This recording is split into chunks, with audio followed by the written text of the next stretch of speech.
Hello, everyone, and welcome back. I hope you're having a great weekend.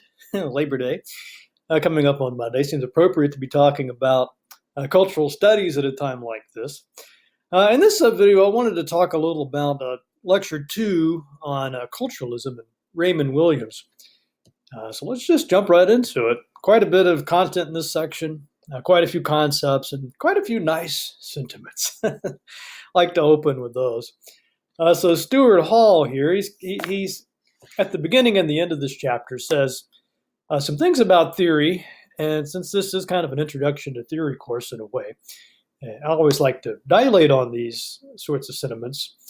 One is that instead of thinking about theories or books as going obsolete and being irrelevant, and only focusing on cutting edge theory, if you will, it's nice to go back and actually read somebody like Raymond Williams. And I have included in the file section of Canvas a chapter from The Long Revolution of Raymond Williams, and I encourage you to take a look at it, if for no other reason than because it's so clearly written and a sort of warm tone. It's actually very approachable.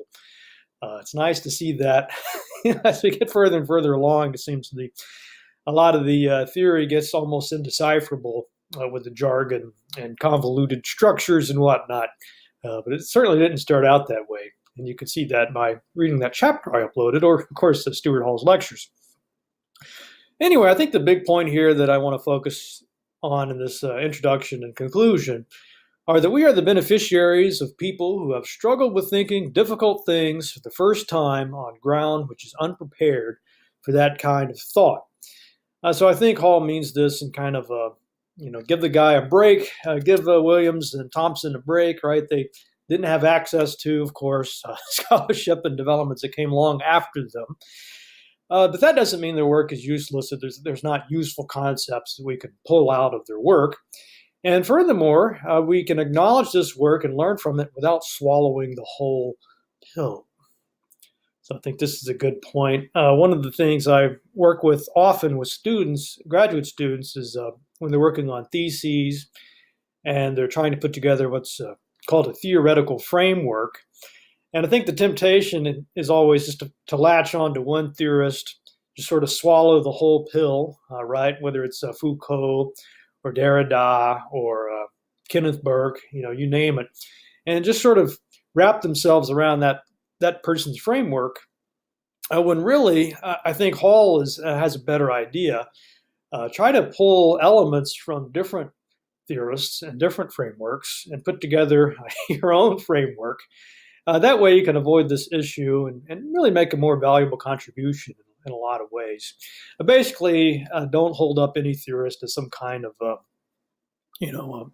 gospel or the revered theorist.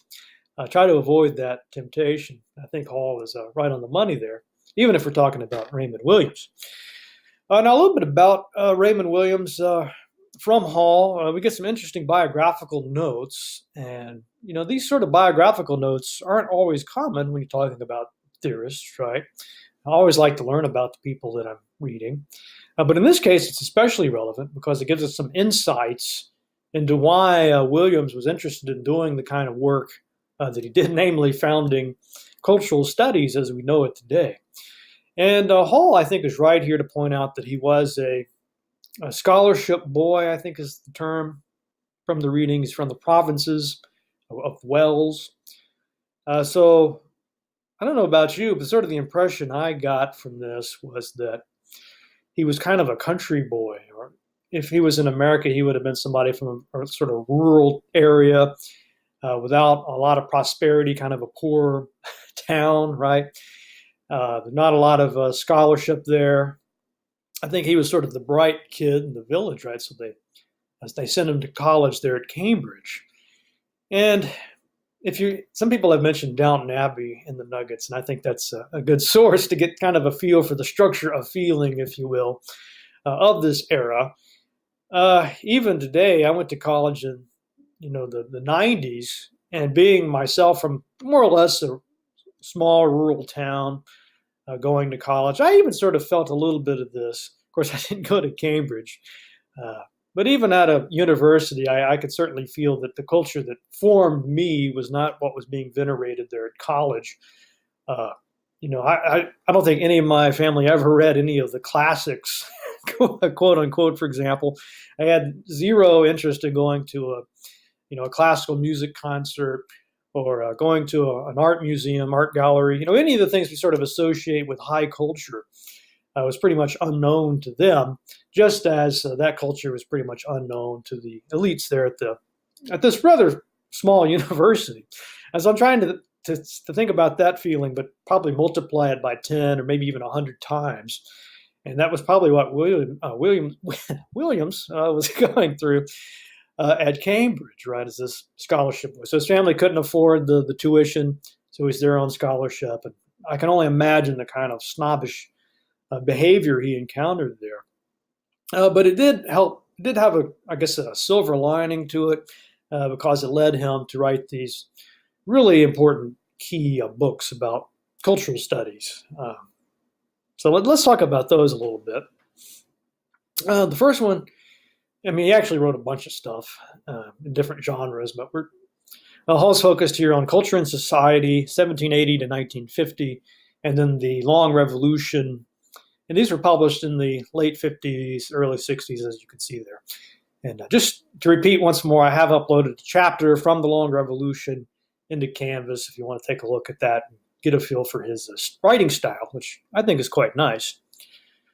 So in his first book, Culture and Society, is an attempt to reread the literary tradition from liberal as well as conservative authors. So we've talked last time about this sort of literature approach or this older idea of culture. You go to college to become more cultured. What does that mean? It could mean sitting down with great works, great texts. My own college education was called Texts and Traditions was the program. So we read this really kind of old-fashioned curriculum, I suppose. But we did read all these great works from great authors from around the world. So it was more of a global perspective instead of just Western authors. But that was the idea, right? You read these great works and somehow they enrich us. They illuminate things. They sort of, expand our souls, if you will. But Williams in this book wants to do something slightly different than that. So we're not doing necessarily a new criticism.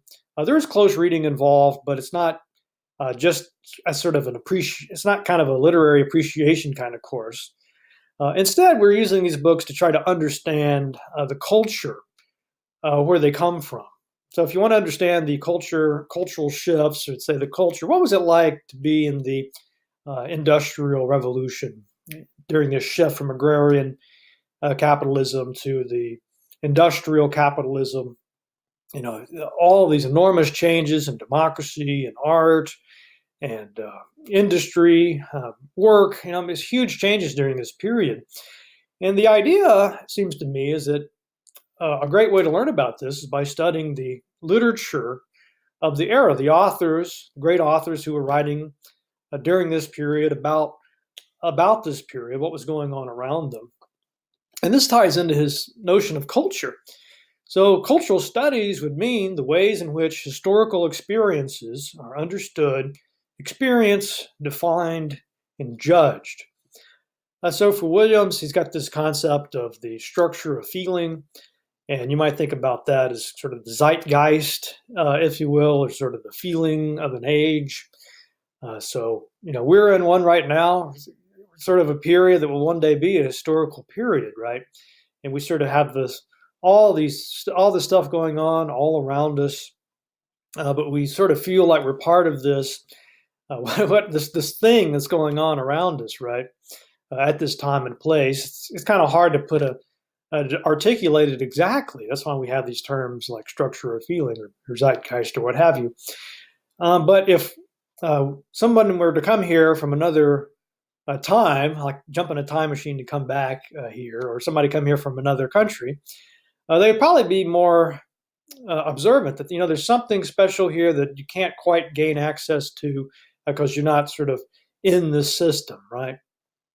So we'll come back to this theme a little bit, but I think the idea is that if you really want to understand a culture, there's part of it that you'll kind of be locked out of if you're not part of that culture. Now you can try to get close to it. You can try to understand it. You can try to look at things like literature and art to try to get a feel for that feeling that the authors were experiencing at the time.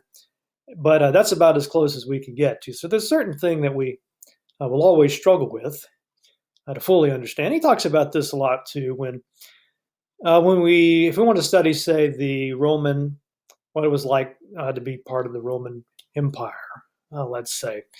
You could go about this by looking at historical documents. That's only part of the story. There's something in the art, in the literature, that can also give us lots of insights and get closer to this structure of feeling, because that's where the art comes in and help us. If art is good for nothing else, right? It's good for the sort of feelings it can represent. Art can say things that can't really be said in other forms, right? And Hall points out some flaws with this approach, namely that it does privilege the artistic and the aesthetic. He says he remains a part of this great tradition, literary tradition, elitist tradition, whatever you want to call it, dominant tradition, even though he's struggling to escape it. And the problem, of course, is that by only looking at literature, only looking at fine art, you are limiting yourself to a certain set of, I guess you could say, privileged voices, right? Not everybody gets published. Not everybody's writings are deemed worthy of being widely disseminated and studied in a university setting. So you're only getting a very thin sliver of the picture. Now, I guess you could say, well, these great authors are great precisely because they are very sensitive to the structure of feeling.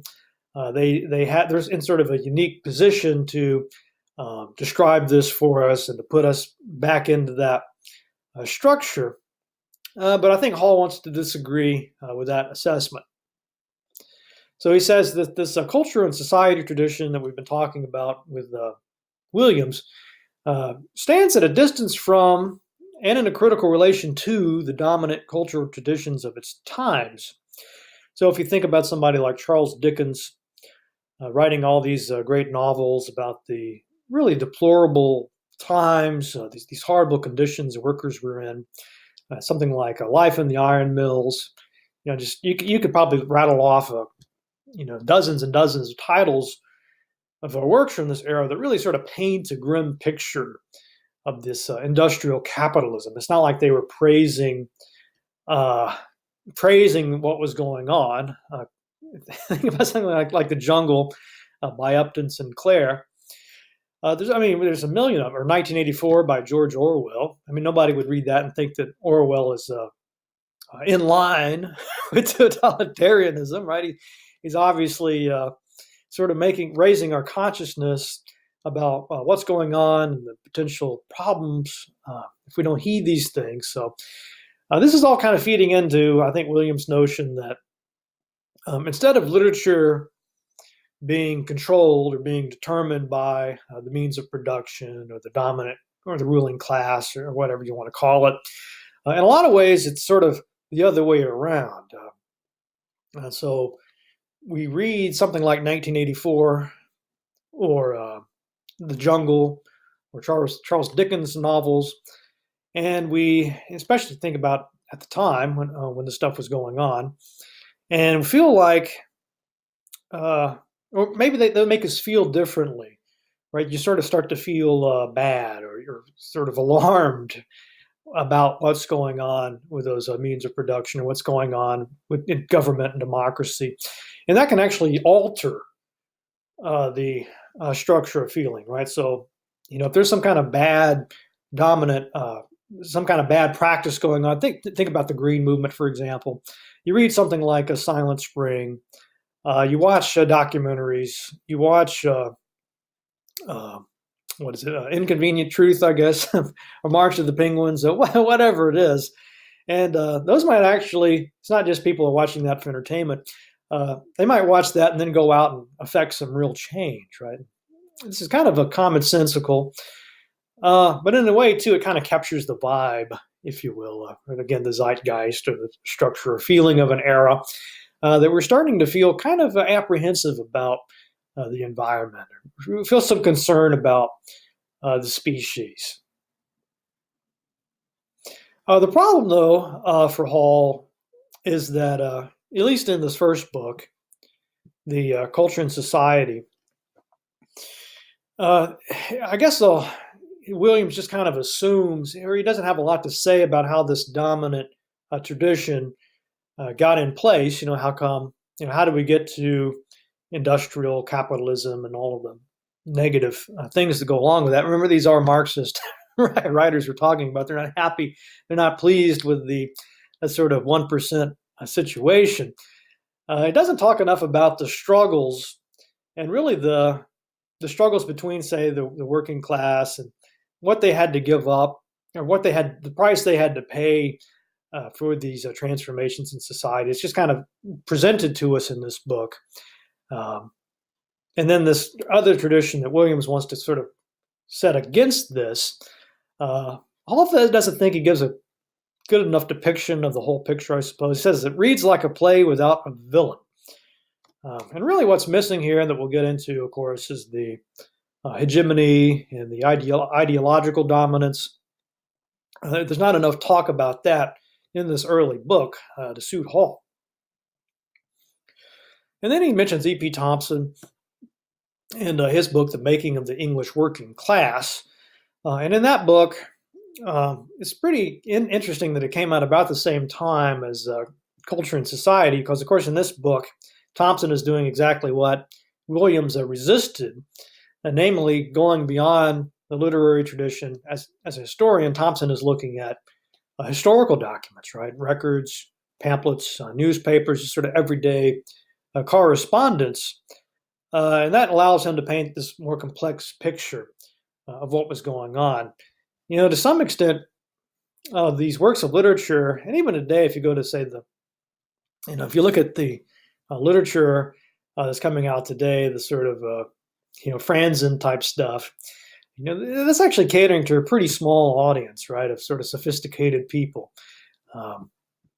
It's certainly not, it's not the voice of the majority in these sorts of works. So I think Thompson is right. And of course, what's needed is the combination of the two, right? Which seems to be what Williams is getting up to in the Long Revolution. So here we've expanded a little bit our notion of culture. We're still talking about historical experiences, but now we have the socio-historical experience is understood and defined. So this is what culture is. It's we're having experiences. We're sort of experiencing it right now. Our structures of feeling, or structure of feeling. We're having things happen. We're talking about those things. We're defining them. We're sharing these definitions, or what does it mean that we have this flood going on in Houston right now, for example? We sort of have a feeling about this that we share with others, our concerns.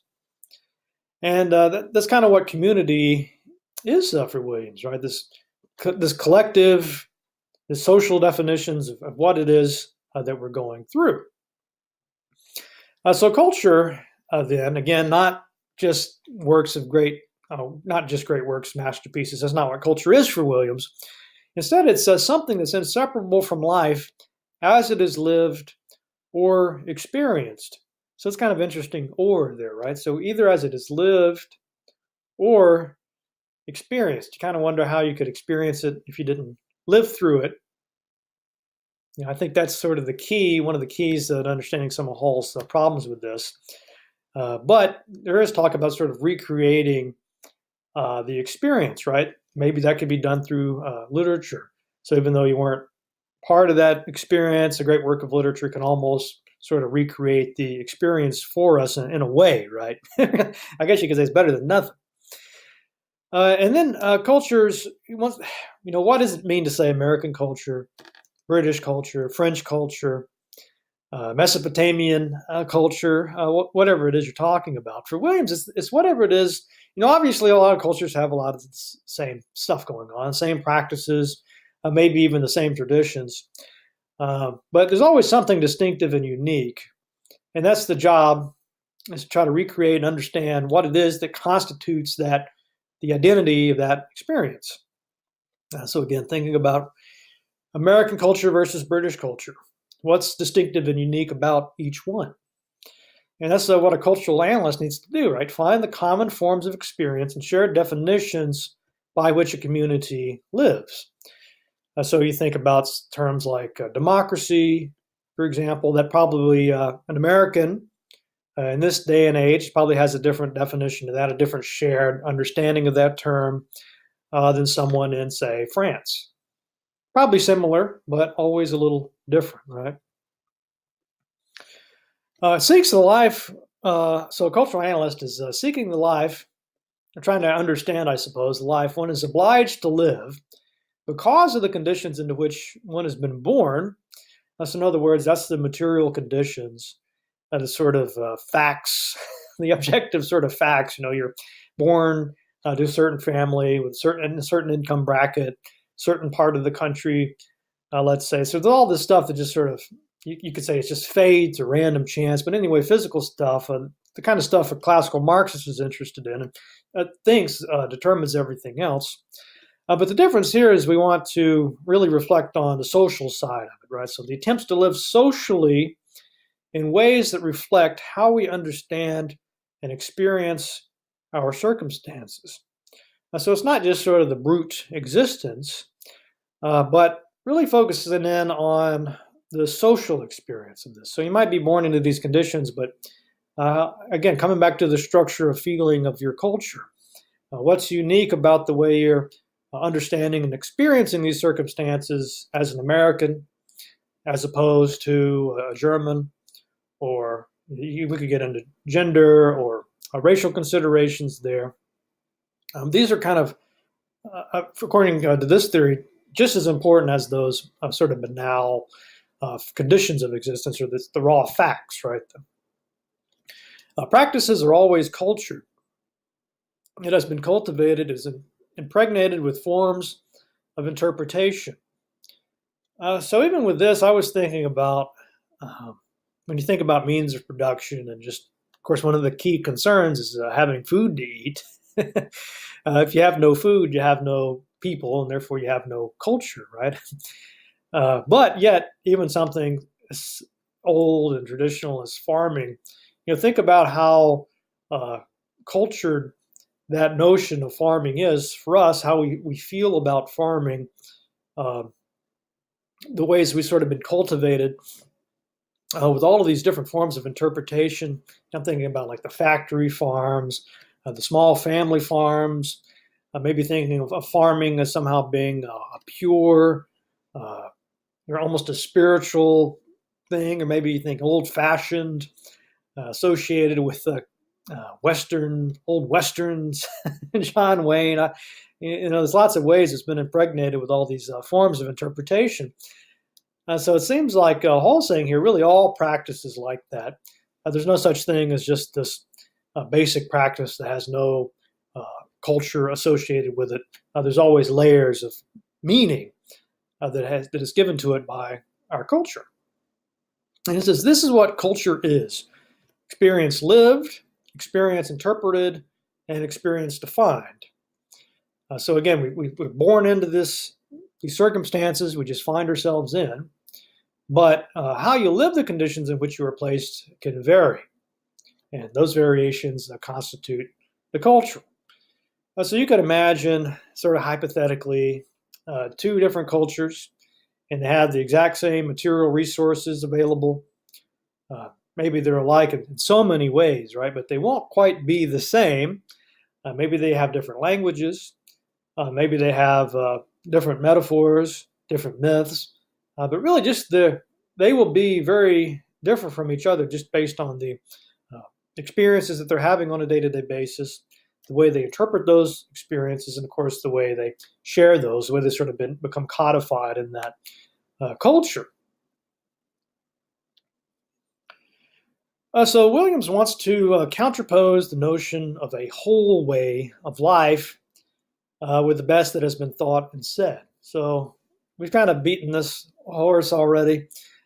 So we won't really spend a lot of time here again, but again, we're a long ways now from Matthew Arnold's conception of culture as being the best that has been thought and said, and sort of cultural literacy tradition.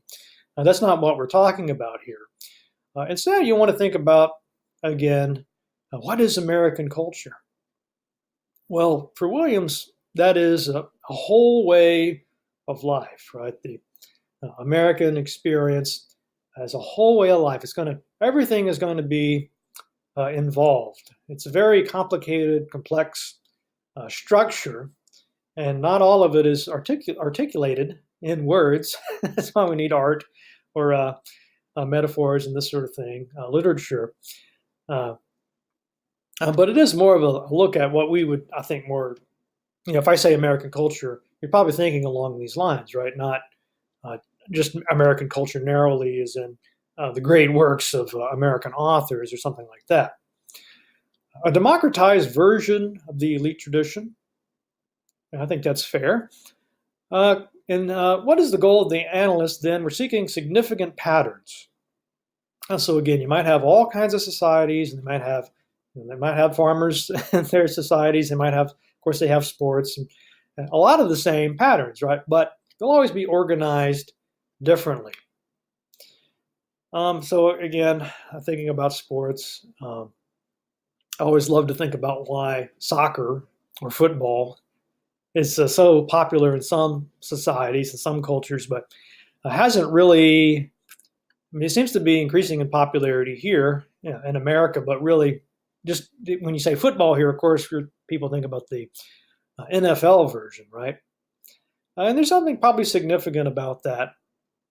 But again, we couldn't just look at that to get a feel for American culture. You do always have to come back to this big picture view. There's probably some deep underlying pattern in American culture that could explain, or that could be revealed, I suppose, with our interest in the NFL or baseball or all these other sports. But again, the idea is you can't isolate out those elements. You have to consider the overall culture, the whole way of life. Okay, so moving on. Now, Hall says that Williams is a little confusing when he talks about experiences. So he says he talks about the experiences that people have by being placed objectively in certain conditions. In other words, the sort of lived experience.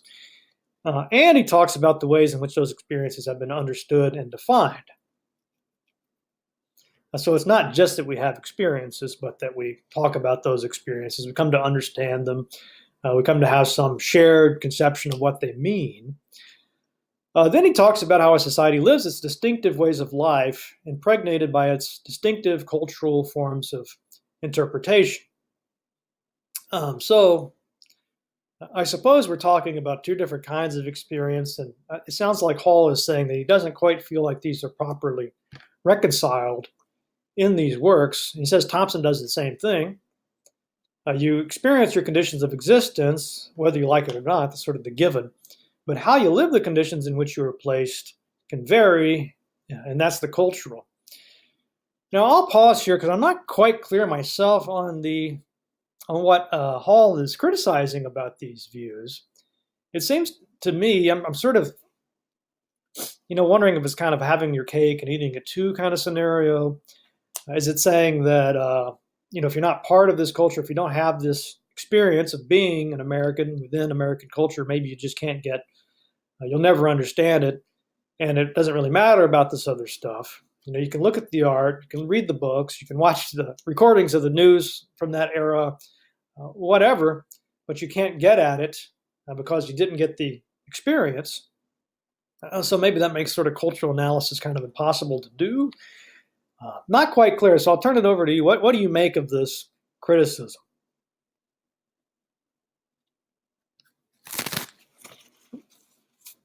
All right, then, to move forward then,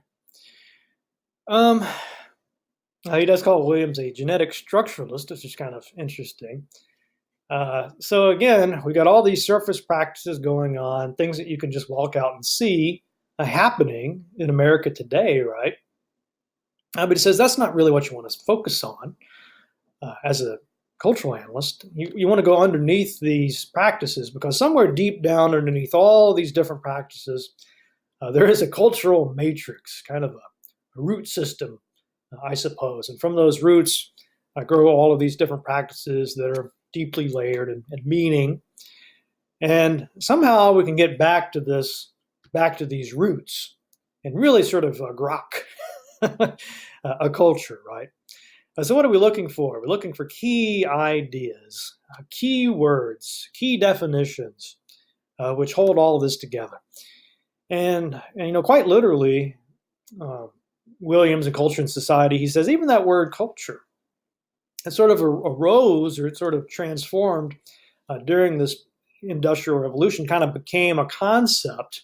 The word had been around before, but the modern meaning sort of arose during the Industrial Revolution as a byproduct, I suppose, of these authors, these writers of literature that were using it in new ways. It kind of became a key word. And once people are sort of aware of this concept of culture, or think about a word like democracy, or what does industry mean? What is art?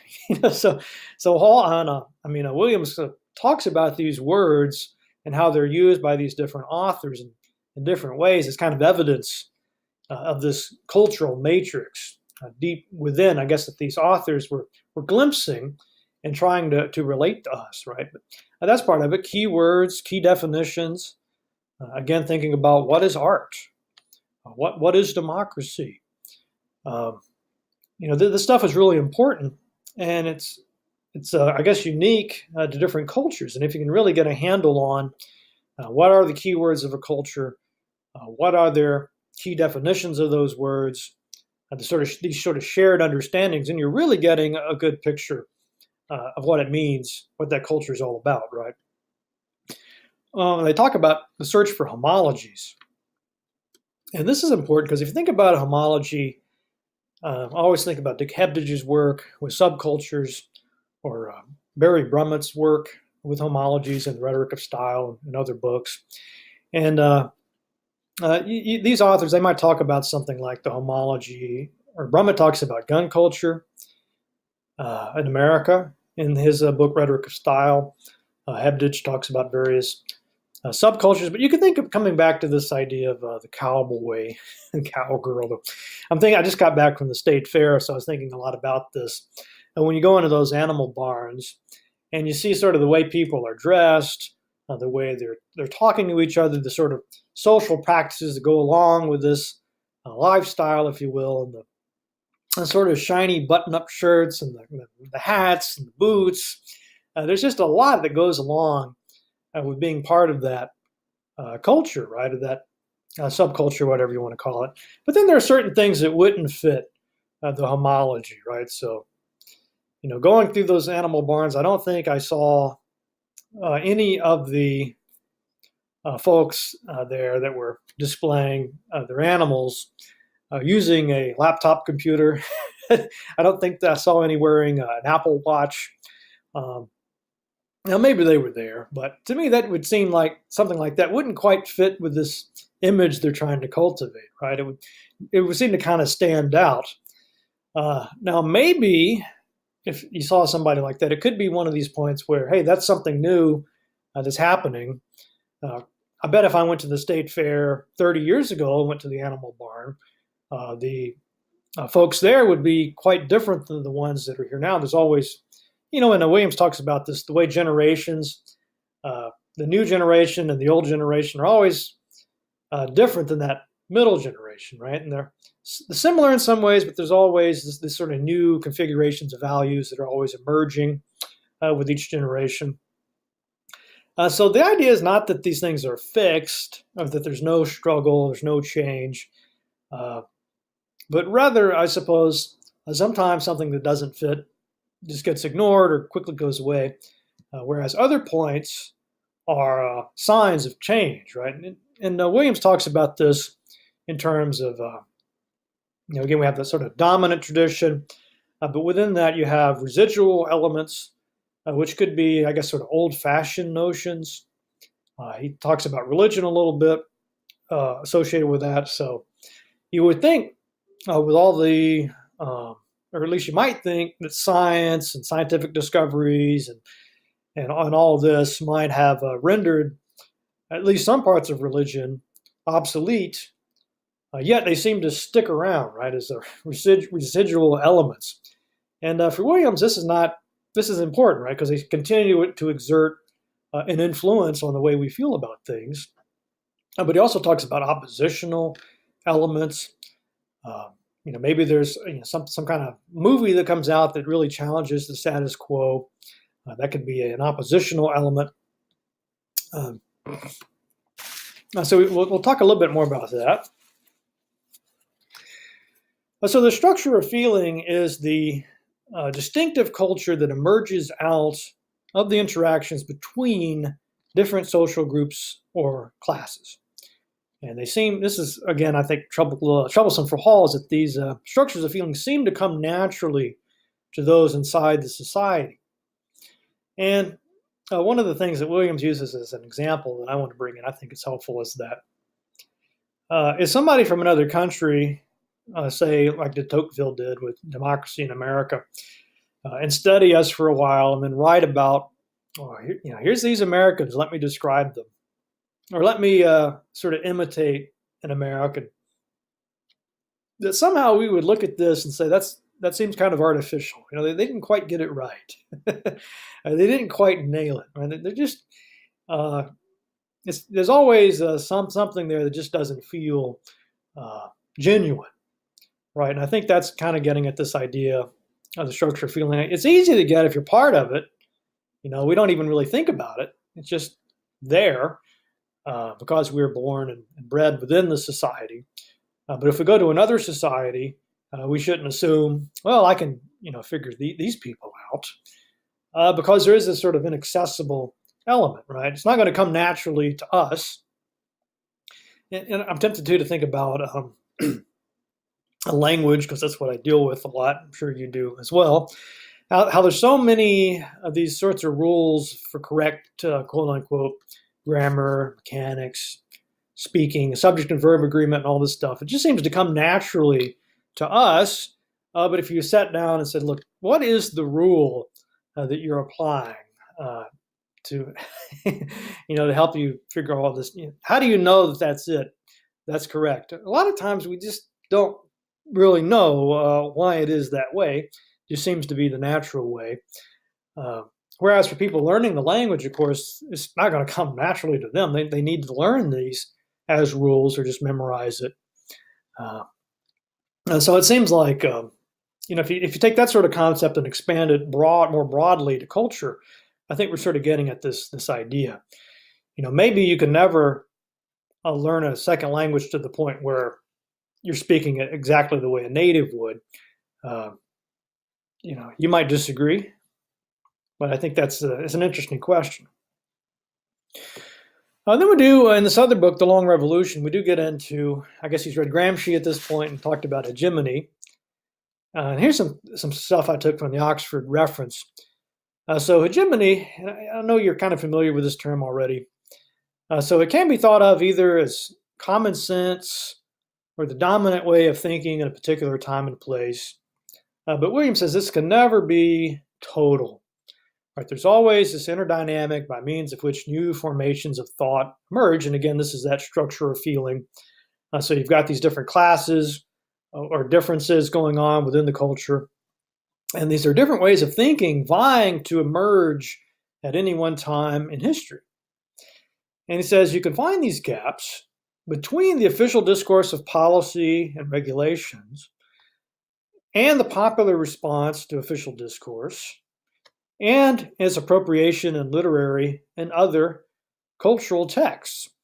So if you want to study the Industrial Revolution, understand the cultural differences that was going on there, what it was really like, you could sort of find it in these gaps between, I guess, the powers that be, the government, policies, the laws that were being passed, and so on. Popular response to this discourse, again, something like Thompson was doing, looking at newspapers, letters, uh, anything besides the last one, which of course is the literature of the era.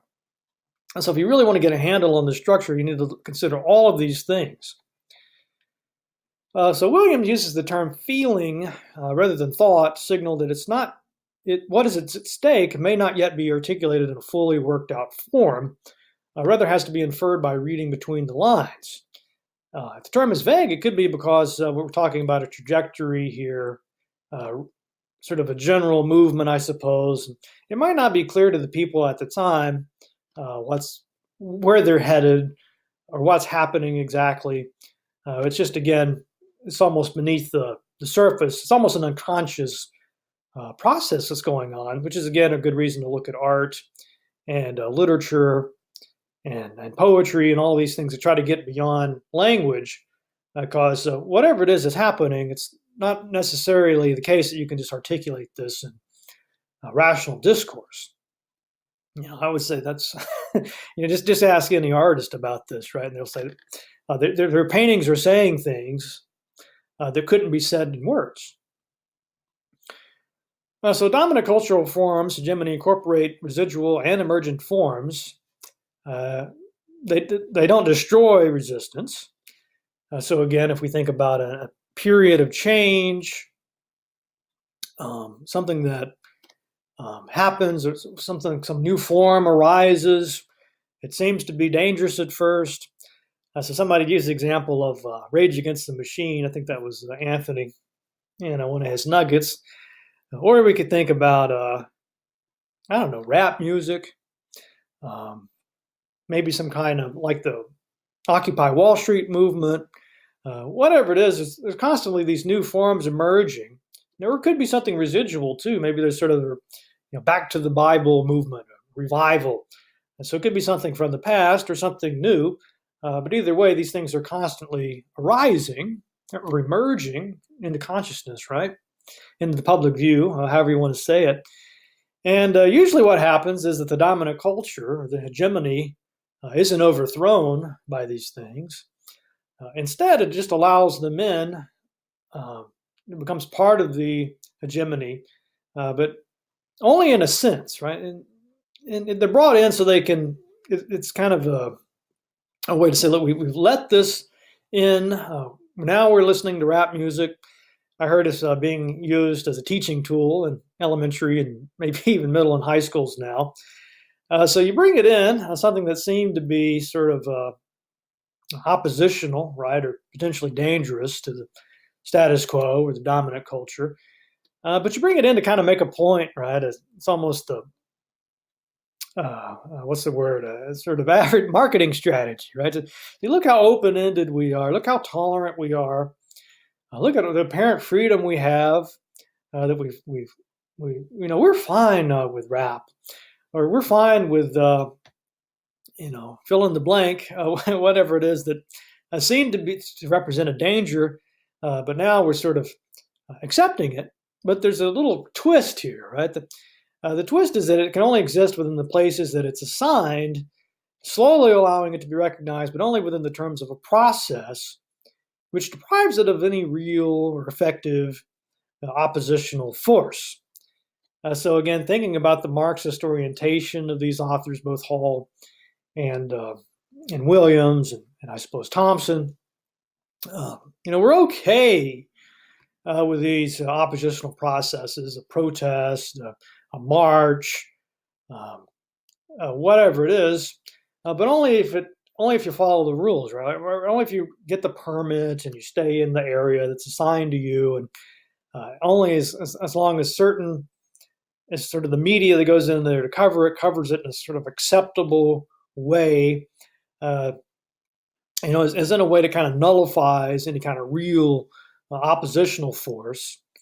So thinking about this Occupy Wall Street movement, it seemed to be one of the strategies that hegemony was employing was that they would go to one of these protests and stick a microphone up in somebody's face and say, can you just articulate precisely why it is you're here?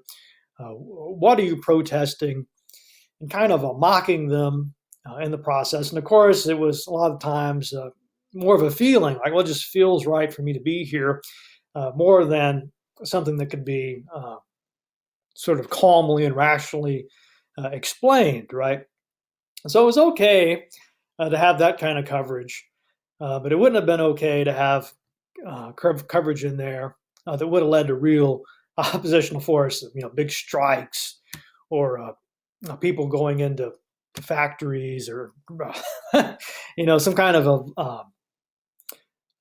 more costly sorts of protests, right? More dangerous things. But on the other hand, they could still say, look, we are covering this. This is the free press. We're not ignoring this. We're giving it lots of coverage, but only certain kinds of coverage. I'm kind of simplifying this a little bit, but I think you get the point that we're trying to make here, right? So another undercurrent that's running throughout this is the idea of this base and superstructure model.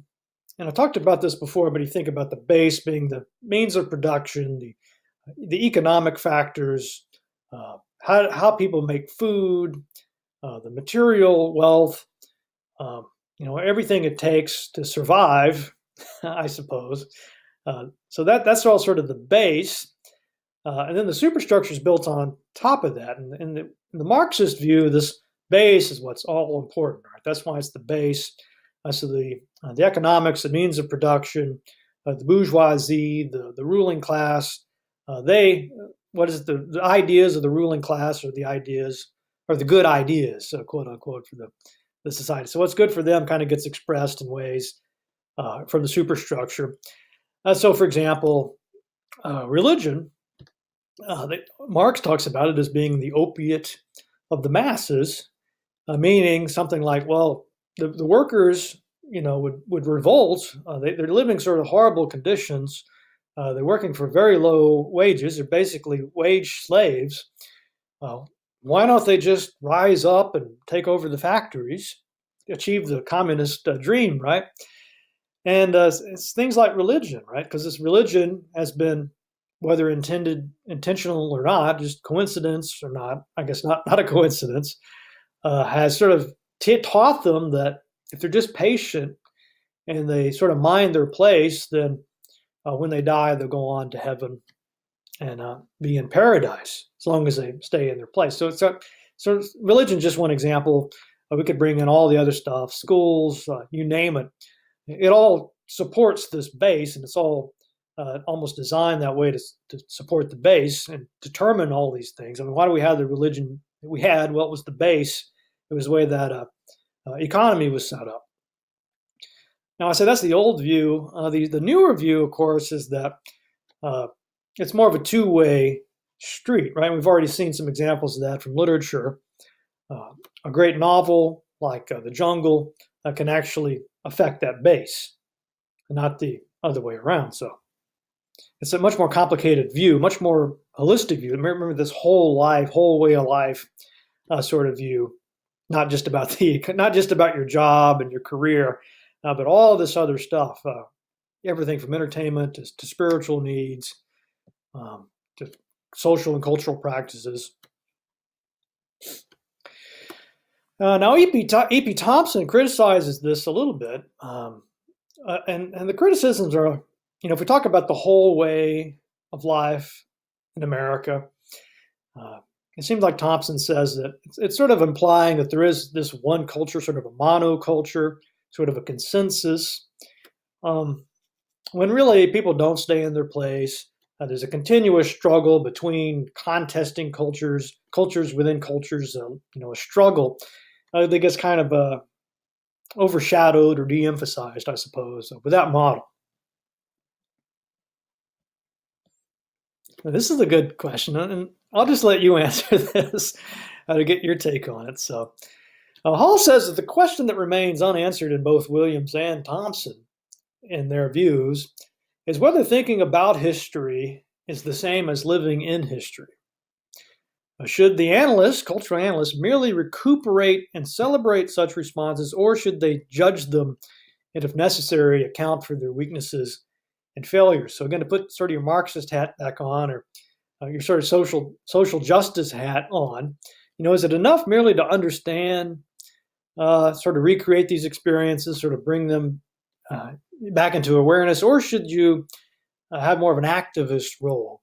So there's a lot going on here, but I want you to think about this question. So first, whether thinking about history is the same as living in history, and then should we just celebrate the history or recuperate it, or should there be an element of judgment or activism involved?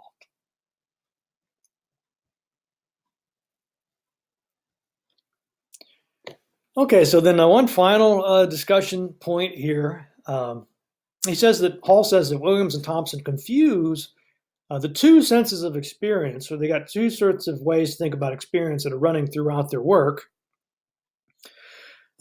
Practical or affective. Let's see, Hall clarifies here. So it says, on the one hand, we're talking about experiences that people have by being placed objectively in certain conditions. I guess sort of the facticity of your existence, right? So we're born, we're having experiences right now within culture that probably can never be fully recreated elsewhere. But anyway, a lot of it's out of our control. It's just, I guess to what extent our experience is kind of determined by these conditions that we find ourselves in. So that's one way of thinking about experience. And then the other one is ways in which those experiences have been understood and defined. So being maybe applying for a loan and being denied that loan. So in some ways, that's just sort of objective conditions at work. On the other hand, how you understand and define that experience, how that experience is shared, and the understanding as well as the definition, that's a little more flexible. That's where the culture comes in. And so Hall says that Williams is enough of a Marxist to take in consideration social and economic relationships that we don't control. So if you think again about something like this Occupy Wall Street movement, and one of the undertones of that is there's not a whole lot that the lower brackets can do on their own, right? They're sort of locked into this. They don't have the resources. These class structures are too rigid.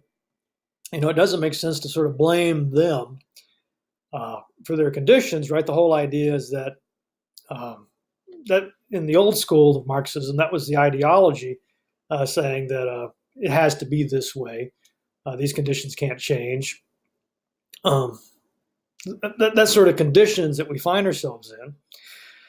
But he says he's also enough of a revisionist to give a much greater effectivity to the level of culture and consciousness. And I think you probably could include something like Marxism in this, which Williams does. So you can't just say, well, this is kind of how it is because of the economy or the sort of raw facts of our existence. And because we want to give more power to culture, to consciousness, to great novels, to art, to all the non-literary sources that Thompson was talking about. So again, I'm not quite sure what the problem is here. So I'll get your take on this. So what do you think Hall is getting at here by saying they're confusing these two senses of experience? What was your takeaway from it? I'd love to hear your thoughts on it. But anyway, I hope you enjoyed this. If you have any other questions, comments, suggestions, whatever, please let me know. And I'll hopefully get a lecture up on Chapter 3 very soon. So thank you again, and have a great day.